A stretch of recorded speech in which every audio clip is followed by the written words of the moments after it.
It's very strange, isn't it? Last night, Nick Robinson for the BBC was supposed to have interviewed Nigel Farage, and Farage pulled out at the last moment. Why would he do that? Was it something to do with Ian Gribbin saying that Britain should have taken Churchill's offer and remained neutral?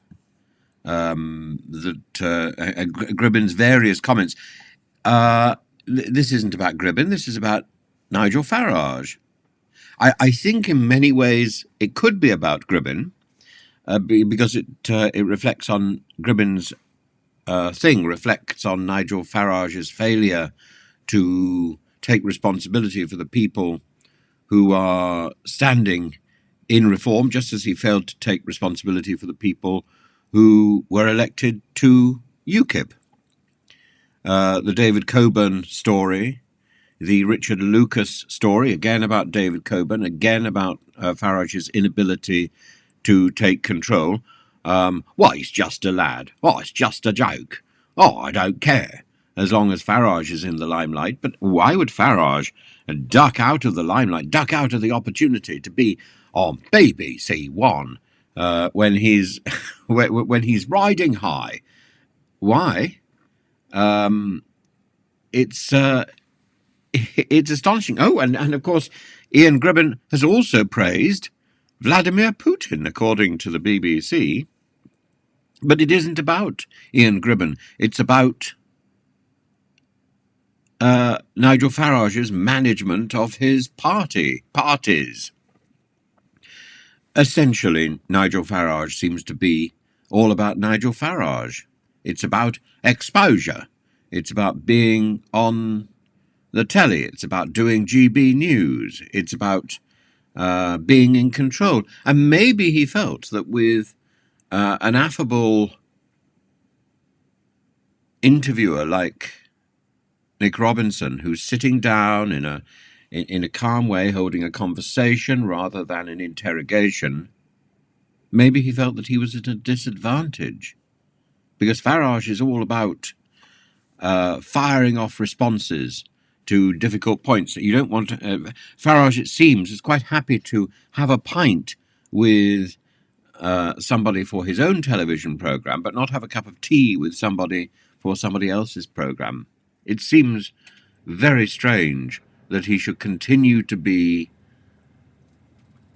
travelling around his constituency, or his proposed constituency, electioneering, and yet not have time to do the big one on BBC, and pulling out at the very last moment.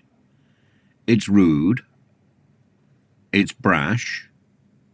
Maybe he thinks that people throwing things at him is going to get as much publicity as he needs. It's all about publicity.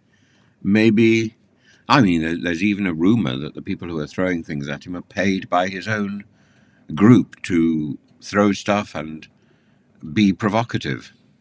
You know, why don't you take one for Farage? I'm sure he said that a few times. And his approach to Ian Gribbin is exactly the same as his approach to David Coburn. Oh, it's just a joke. In this particular case, Ian Gribbin's comments about women being a sponging gender and should be deprived of healthcare, well, it's just tongue-in-cheek, isn't it? You know, but it's not appropriate. And it's not just enough to say this is a joke. People are hugely offended but that somebody with such horrific views as Ian Gribbin can be standing for Parliament. That you actually think it's possible that this person could be elected. And it's, you know, how can you talk?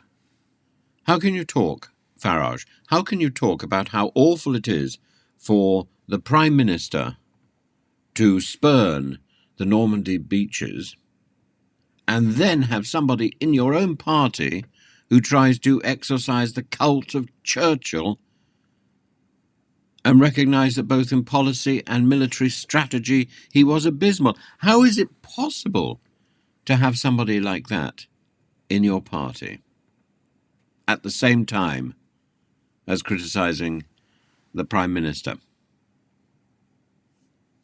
It's shocking, and the misogyny and the patronising banter.